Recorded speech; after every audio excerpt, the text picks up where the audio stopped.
Hello, this is Johanna George from M Gallery, 112 West Commerce Street, downtown Youngstown, and you're listening to Nursery, a podcast from Ohio's creative voice.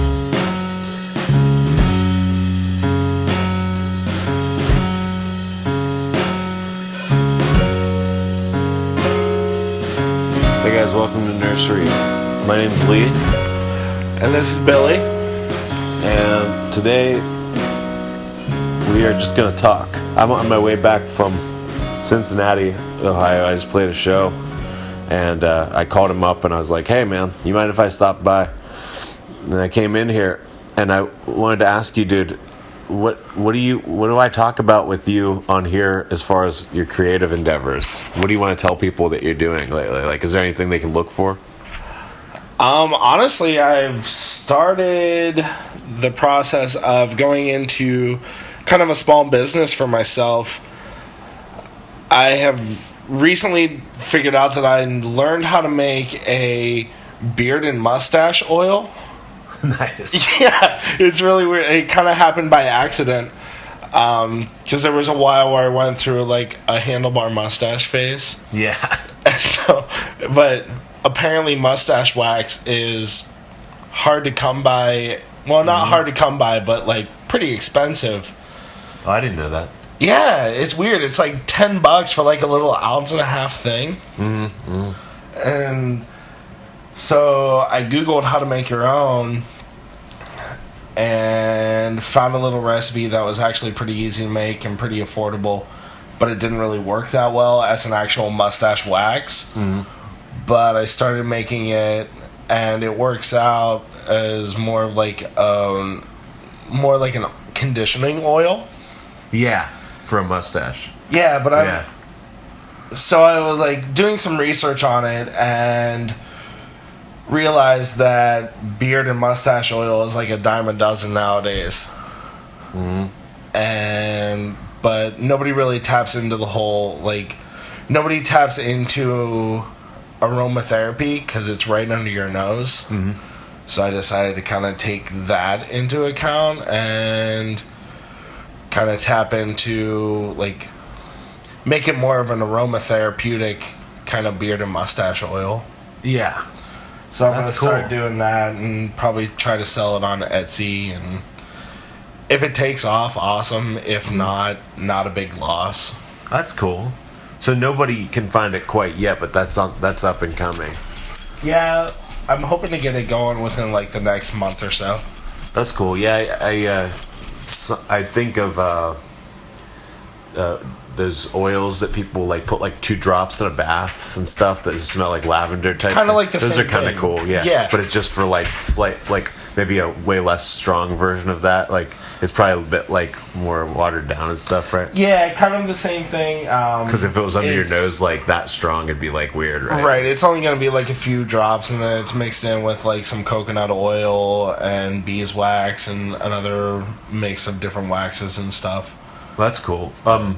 So sitting around here right now for people that might just be randomly listening to this podcast, I'm in Columbus, and your full name, just in case you don't know, is Billy James. Right. Well, to me it is. The full name is William whatever, the 87th. William John James the Fourth. Right. And I see a guitar, keyboard, organ, another guitar, amplifier. And you have a musical side. And I like, just so listeners know how I know you. You're a contributor to the comedy troupe Bullskit Productions. This is also true. And you do music under the name Jacob Or Logan from time to time. A lot of it's studio work these days, right? Or yeah, like, I haven't really done anything live in the past few years. I'm trying to get back into it, but what I've found a couple people that I've been interested in recording with.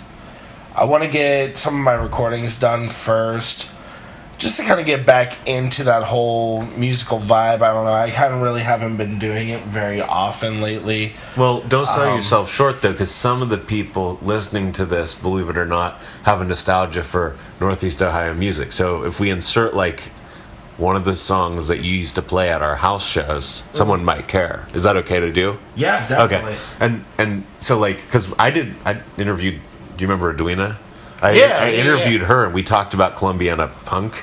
And I know it seems like super irrelevant, but in hindsight, it was like kind of neat to like go back and look at, because we were like, there really was a very small punk scene that was notable in New Waterford and Columbiana County and like all that stuff. And it's kind of like sounds a little bit like silly to act like it was a big deal, but enough people like lived there, and it was like the reaction to being in a small town. So it was at least socio-economically interesting or culturally interesting, you know, in like, you know, what money we had and what we could do and what options we had in that town and stuff. And I'm sure that's why you started playing music, being from East Palestine, Ohio. Right. I mean, I remember the whole pop punk scene back then it was all about being from a small town and wanting to get out of the small town. Yeah, you're right.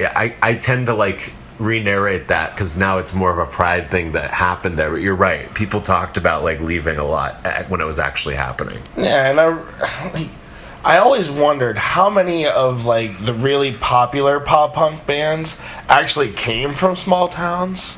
Yeah, they always say, like I do, I say I'm from Youngstown when I go out of town. Right. But they really came from somewhere outside half the time. time. I mean, it's like even now, like, I just tell people that I meet in Columbus, I'm like, yeah, I'm from Youngstown, right. And it strikes a chord with them, but yeah.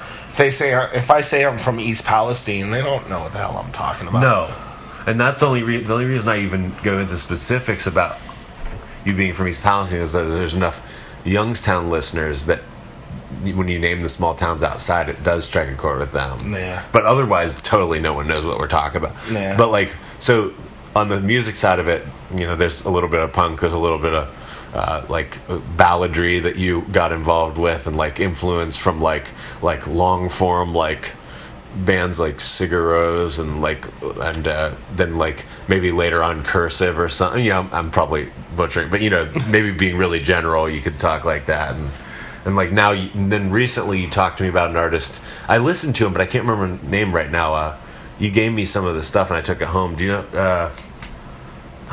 We'll never get this, but was it Anthony Green? Yeah, Anthony Green. Yeah, perfect. Yeah, Anthony Green. I actually went on a kick with him, but I forgot his name. Yeah, he was the original vocalist for Seosin. Yeah, and then he left Seosin and went on to form Circus Survive, The Sounds of Animals Fighting, and then he does a whole bunch of solo stuff. His solo stuff is my favorite stuff because it's a lot like what I tend to play, like more singer-songwriter stuff, acoustic, you know, just it's almost your same genre. Raw. Yeah, it's pretty close. No, that's pretty cool. I actually, I really liked it, even though I didn't remember his name. But that's me being a product of digital music. Like it's like it was in my ears for 2 weeks while I was at work, and now I can't tell you his name. That's pretty sad.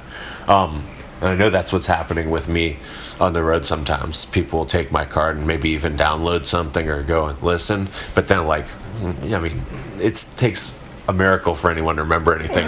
I mean, it's kind of like that thing, you know, the dude standing on the shore throwing sand dollars into the ocean, you know, throws 100 sand dollars into the ocean. Somebody walks along and says, you know, you're not going to be able to save them all, but if I can save one, that's It's kind of like that thing, you know. I like that. Yeah. If you get one person who you really strike a chord with, and you know they really become a fan of your band, like it's worth the other 99, you know. Yeah, that's true. And then on the so we talk about music on the comedy side of things. So like you're in skits and stuff, and like one of the notable ones I want to tell people to go look up on Bullskit.com is The Match. You do like this really cool performance as like this guy's ping pong coach. It's really fun. I had a lot of fun with that. Yeah, that's a good skit. I had a lot of fun. And then a lot of that got edited out. Did it? See, I didn't know that. I've never seen the B-roll. When you did the re-edited, when you did all the yeah, you're right. No, that was which me. Yeah. made a whole lot of sense, though, because but we lost our running for 5 minutes. It dragged so much. Yeah, no, I did edit. You're right. The second edit, yeah. But no, with the re-edit, it was a lot better. But you have this home movie in your mind, though, and then later on, there's these other ones like like Risky, Bullskit, and then more recently Adult Party and stuff like stuff like that. I almost got in trouble for Adult Party with crap. my job. Oh no! Yeah. See, that we always have to watch out everything now. God, because my boss watched it. When I say my boss, it goes between Raymond and his wife Danielle. They're both my bosses. Danielle watched it because you tagged me in it on Facebook. She watched it and relayed the story to Raymond.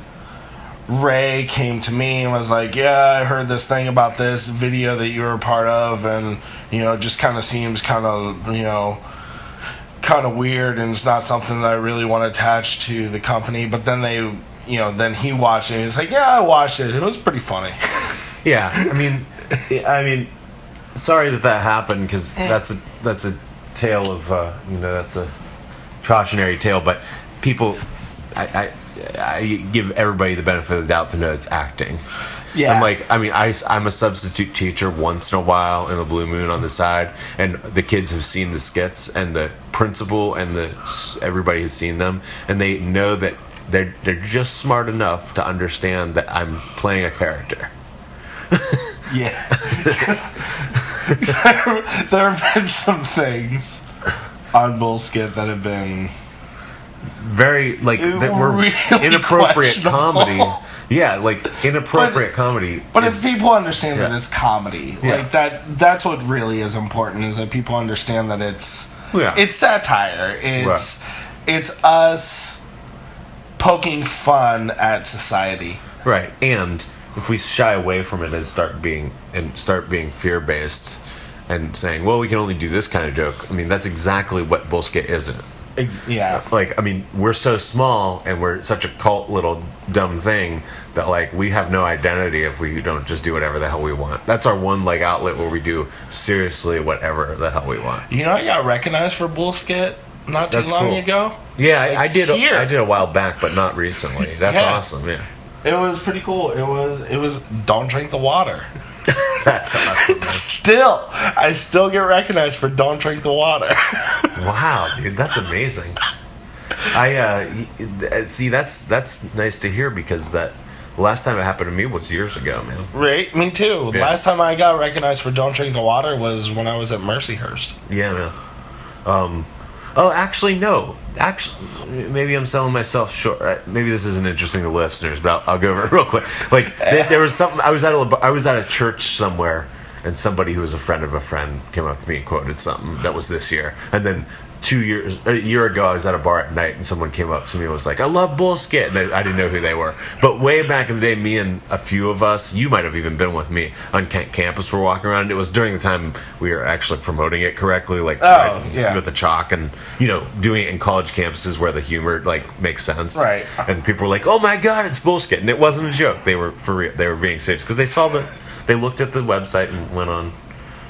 It's exactly what you talked about. It. We were, for once in a while, here and there was a little sand dollar or whatever you said. What is it? Sand? Yeah, the guy throwing the sand dollars. Maybe it was starfish. Whatever. Was it starfish? Yeah. I don't know. But we were raised. We were raised by our own accord on Kings of Comedy. That was a big notable influence on Bullskit. If anyone has seen Bullskit who's listening, go back and watch. And it doesn't hold up too well, but go back and watch his 1999 or 2000 release called The Original Kings of Comedy. Yeah.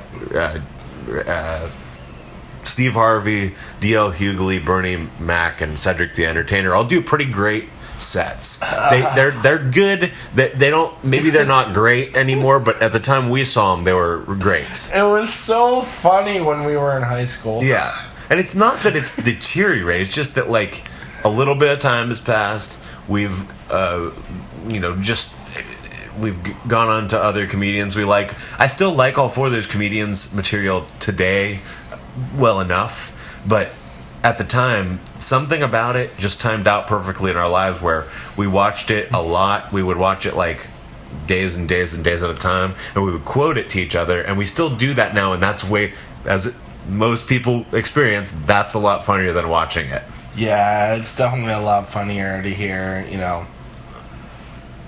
quotes from black comedians coming from 3 white guys from That's East funny Palestine. too, because we're always just like wrench around and wrench it off and all that. Whatever, like, we can't even smoke on Earth anymore. I still say Bernie Mac is still the Bernie He Mac. is a lot better the than Bernie Mac session on that is the funniest. Even if I still laugh at you're the. I watched the original Kings of Comedy recently, and I still laughed at Bernie Mac. I didn't laugh at anybody else. really. But I still laughed at Bernie Mac. I think at the time, I swear at the time, we didn't laugh quite as much. We did laugh as much as at him. But I think it's just because you can't understand what the hell he's saying. yeah, it's funny. So, It's funnier in like more than one way. It's like the more you watch it, it's like a really intellectual movie where the more you watch it, you pick up other things. But it's now just I like know with Bernie everything Mac, he it's said. just like you actually understand what the hell the guy is saying. Yeah, now I know everything he's saying, and it's funny because of that. Because we've just watched it about 1,000 times. Yeah, and it's funny because he's just like, hey, get some milk and cookies.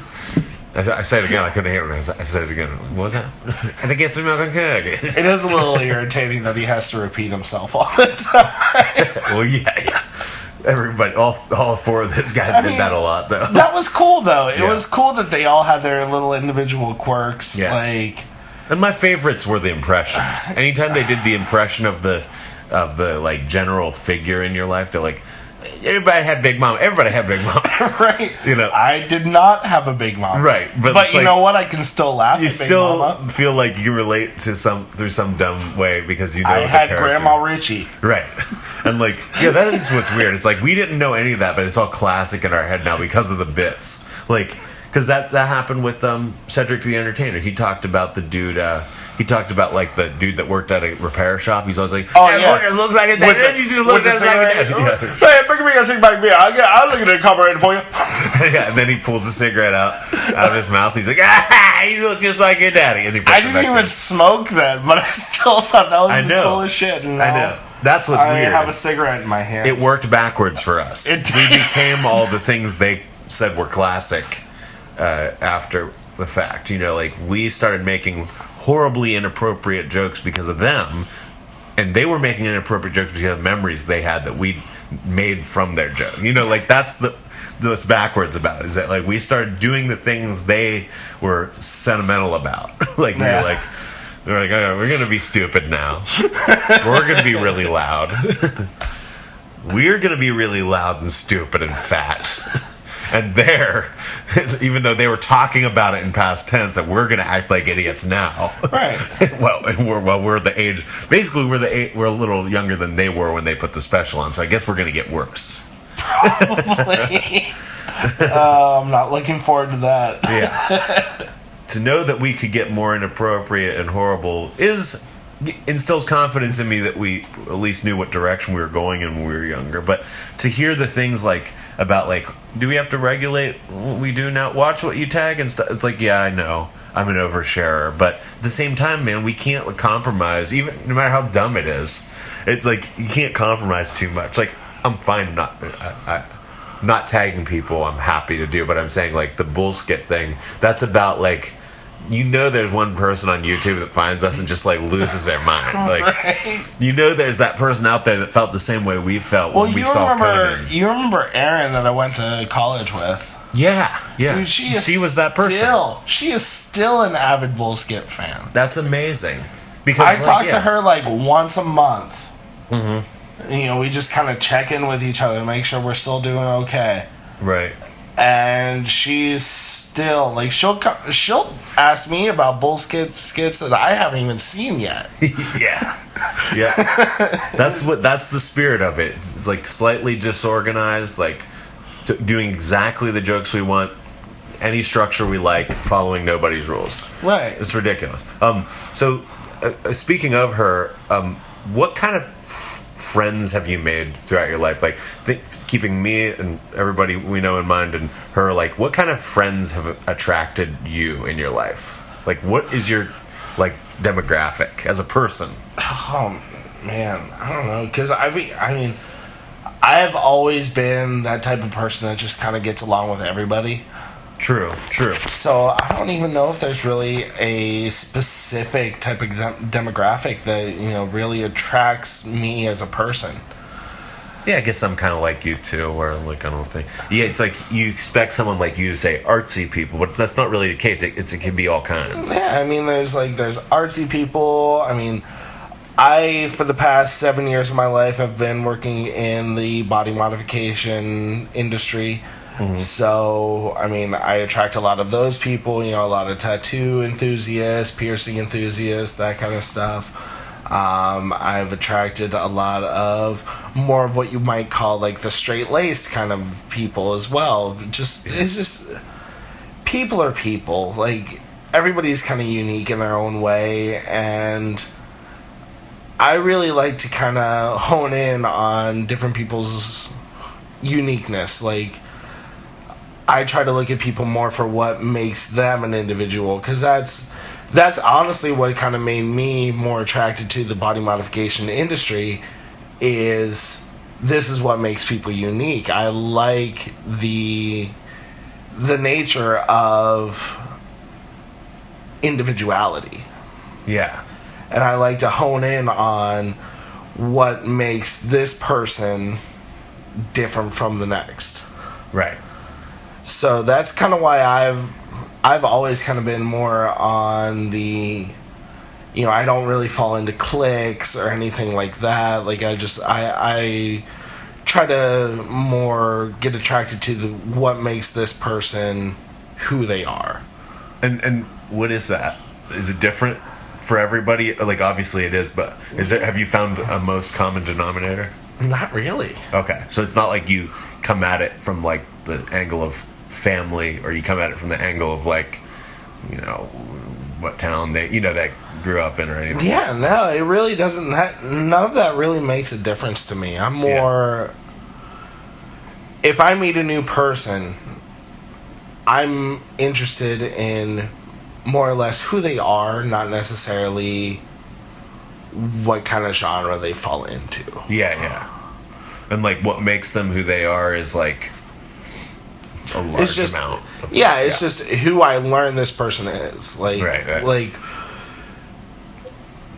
if I meet somebody new, I like to hang out with them for a couple times, and if they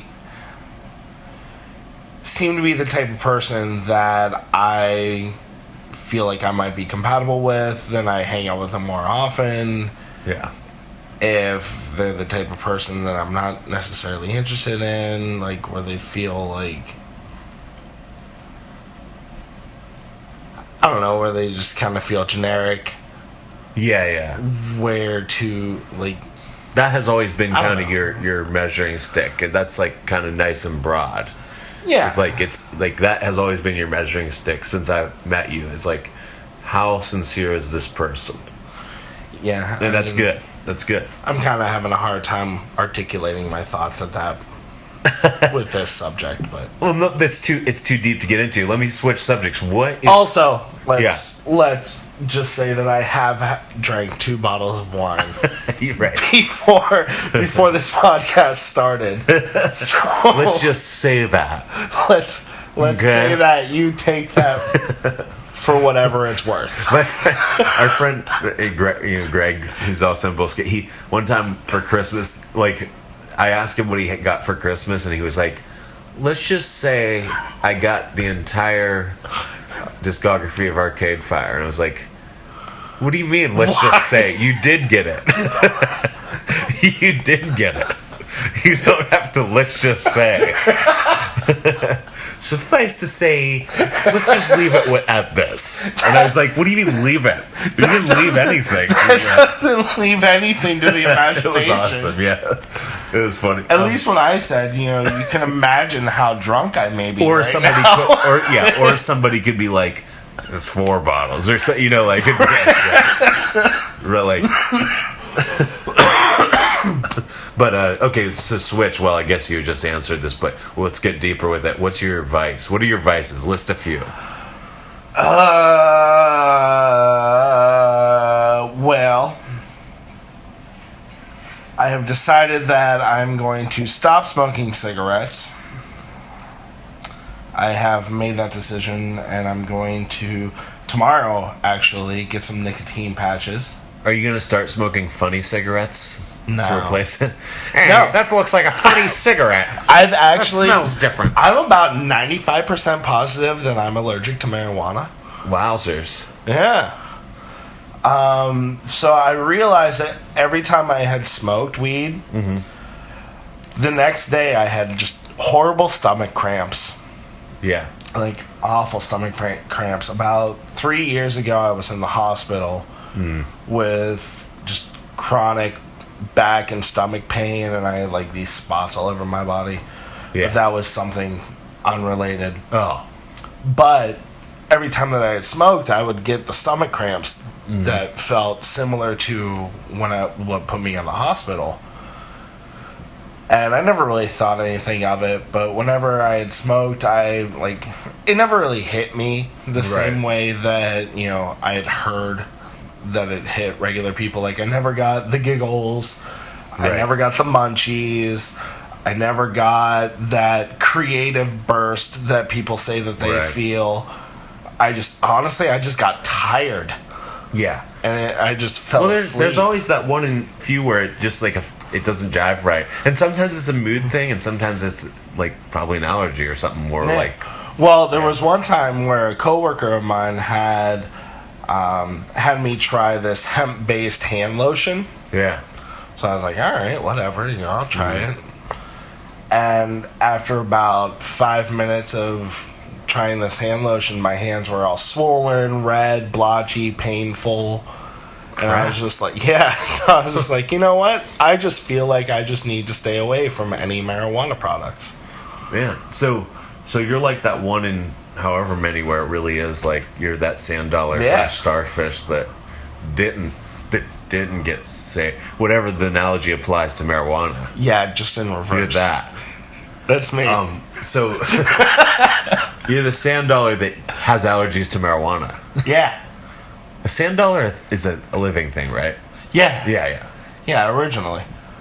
And But the ones that But when you throw back in the water, they come back to life? No. Well, what's the... I don't know. That didn't That's help just any. like That guy some- didn't help any. So it must have been starfish. That's why I'm thinking it might be starfish. Those jellyfish. But you I hurt his don't hand. think that even starfish Peanut really butter come fish? back to life. Or jellyfish. Sorry, that's just separate. Nothing comes back to life after No. it's The dead. starfish would just have enough to survive outside the water for a while. I don't know. Yeah, because they lay on the beach all the time. Yeah, it's like a whale. They like survive for so long, so it still holds up. Especially if they're allergic to marijuana, this holds up. But okay, so your vices are that. Well, what generally then? Aside from, wait, we didn't even answer. What's your vice? I do love alcohol. Sure. I remember us playing at Drake Brothers in Columbus. Oh my god, that was a bad. And they had night. like such good stuff there. Not only that, but that was like. Okay, so the long story of that was what, like the beginning of December, right? Yeah. That was like December 3rd or something like that. Yeah. The Thanksgiving, which is coming up now, prior to that day, I live in Columbus. Yeah. Grew up in East Palestine. My parents were at my sister's house for Thanksgiving, which is coincidentally right down the street from where I live now. So they came in late night on Wednesday, and the plan was to go over early Thursday morning for Thanksgiving. And I went over there Thanksgiving morning, and I walked into my sister's house, and my mom just had this look on her face, and it was one of those looks where you just know something really bad had happened. We had found out that the house that I grew up in had actually burned to the ground about 5 o'clock in the morning on Thanksgiving Day that year. And a lot of people who are listening to this probably don't know me a lot, but, you know, I have always been, I've always tried to pride myself on being an emotionally strong person. I don't let my emotions get the best of me. Don't really tend to show my emotions in public, but so when something like that were to happen, I would be the person that put on the strong face for everybody else. So when I had found out that the house that I grew up in had burned down, I dealt with it. I was the strong person. I didn't cry. I didn't do anything, and I never really dealt with it emotionally. Yeah. Because, I know that my parents needed to deal with it emotionally. My sister is not quite as strong emotionally as I am, so, I kind of had to let them do their thing, and I was the person that, comforted them. And listeners should know this is a house that looms large in the memories we were previously talking about from being from the small town. We spent a lot of time there and had fires and parties and shows there, and it's one of those houses, if you can just visualize, listeners, country road, long driveway, 2 stories, Barn, candles, everything, pine, the smell of pine. All it this, was it was actually my great grandfather was the one who built that house. So very it was country house. Very country house. A whole lot of ties to the family and everything. It was an heirloom. It was a family heirloom. And so I never really had the chance to deal with that emotionally. And then... So that show was there? The third class came to town about a week after that. Right. And they played at the Brothers Drake, which is a meadery here in Columbus, which is an awesome venue. Yeah, good sound, and the employees were real cool, fun. It is just a real cool place all around. It was. Every time that I've been there previously, it's been... Yeah, awesome. It's just been really cool.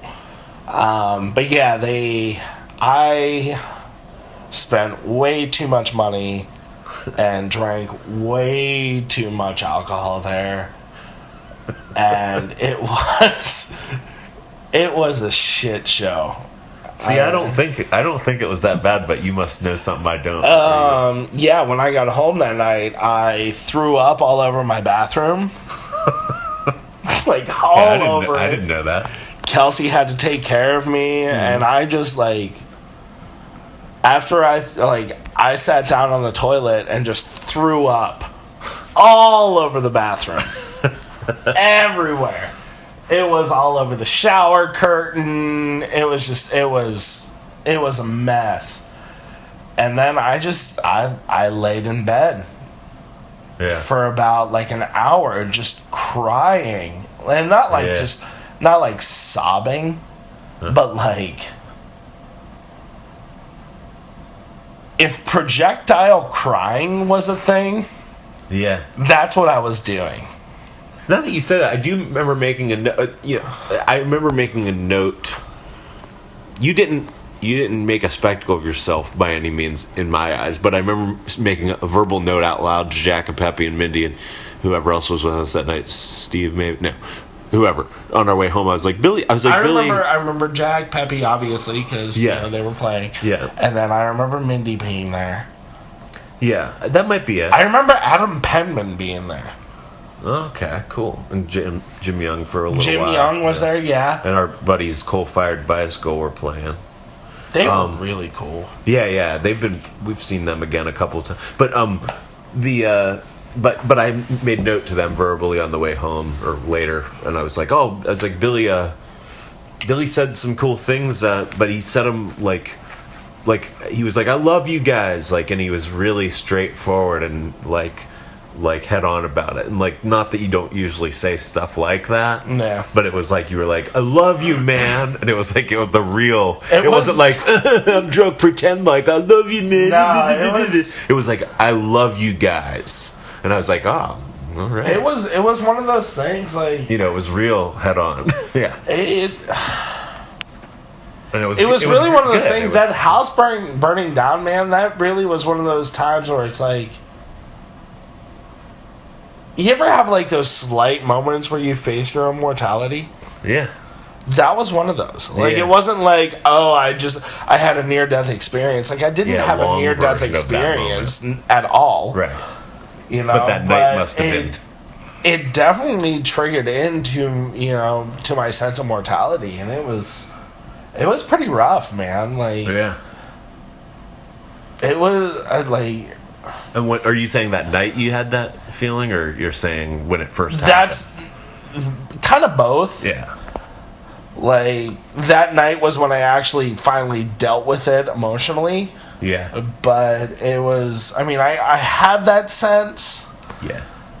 I don't know. It was just a whole bunch of stuff. Like, I've gotten to the point in my life where it's like, I realize the person that I've become makes me feel like I'm the type of person that needs to take care of other people. I see. That's kind of what makes me feel whole, is when I take care of people. And when that happened, I realized that I can't really take care of anybody. Oh, okay. I see. Like, no matter what I do, there's always something that's going to be stronger than me that can destroy this whole sense of protection that I felt over anybody. And it was a pretty surreal experience. A lot of times people end up saying that kind of thing in reaction to someone defying them, a person. So maybe the lesson was more, it was tough, no doubt, but easier learned against the physicality of fire. Yeah. Right? Like, You want to hear a really weird story? like, you weren't like, I can't control my friend or my sister, or, you were like, I can't control fire, like, straight up. Yeah. But yeah, go on. Go ahead. So, the last time I went home before the house burnt down, I was with my ex-girlfriend, Kelsey. And my parents, I don't want to say they're hoarders, but they definitely have hoarder tendencies.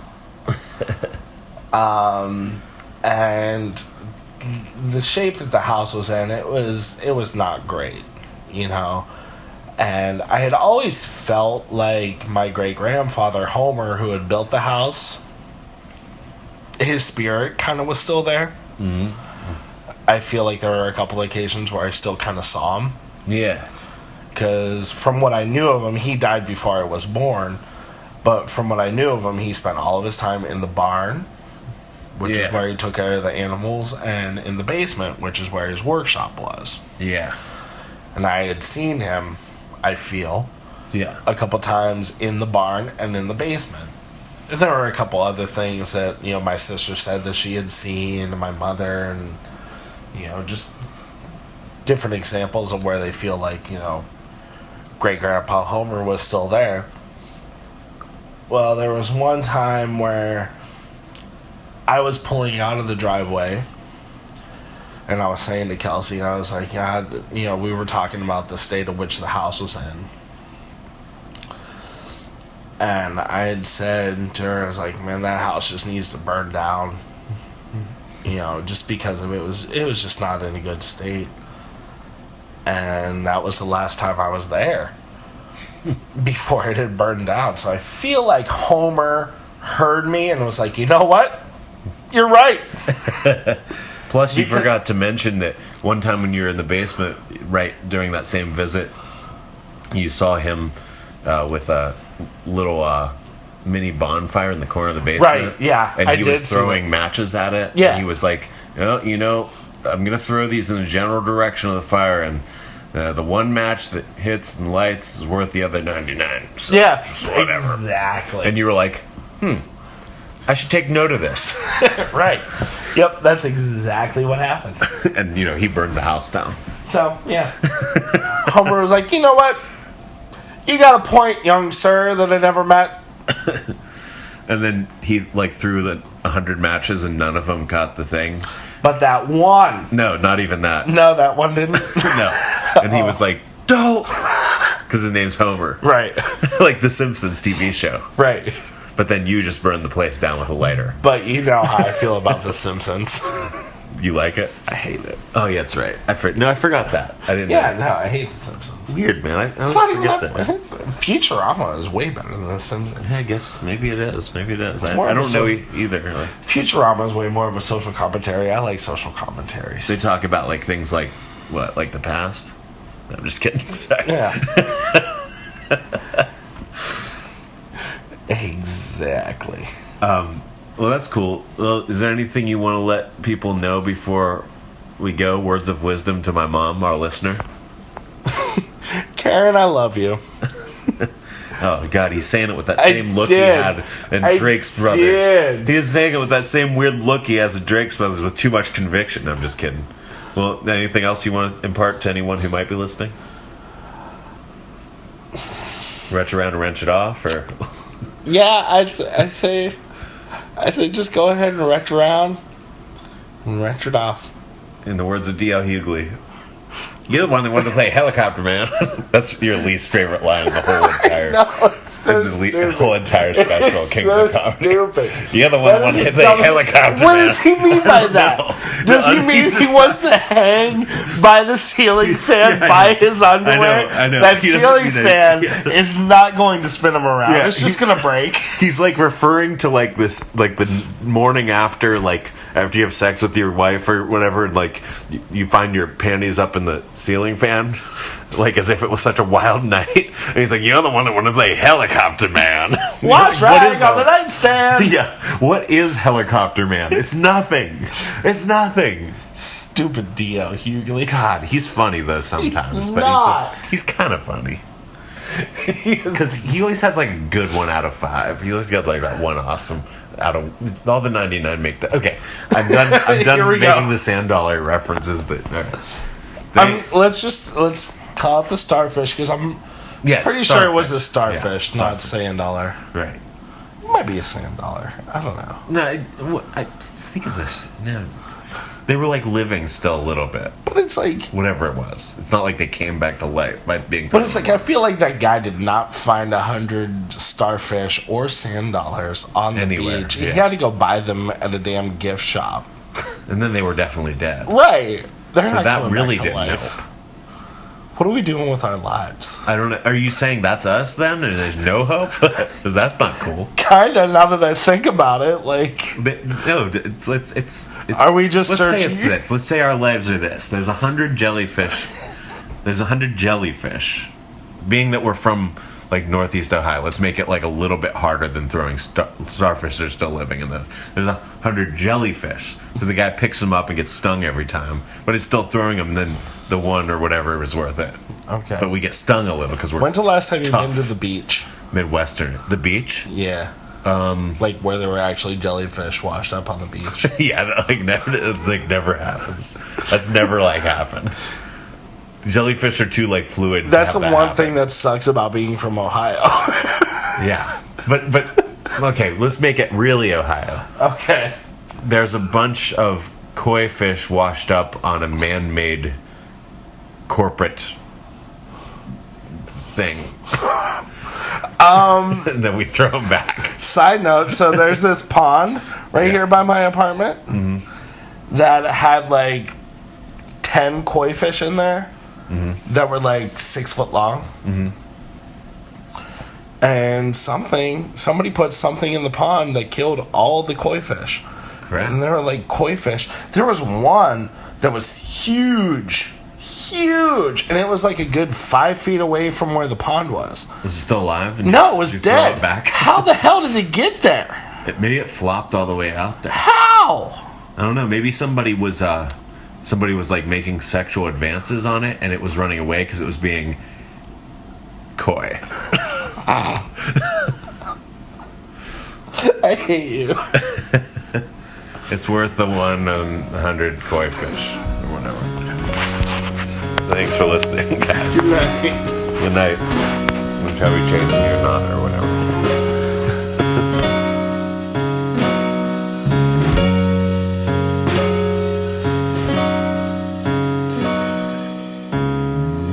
This is Jimmy Martin from the Speaking of Music show at YouTube.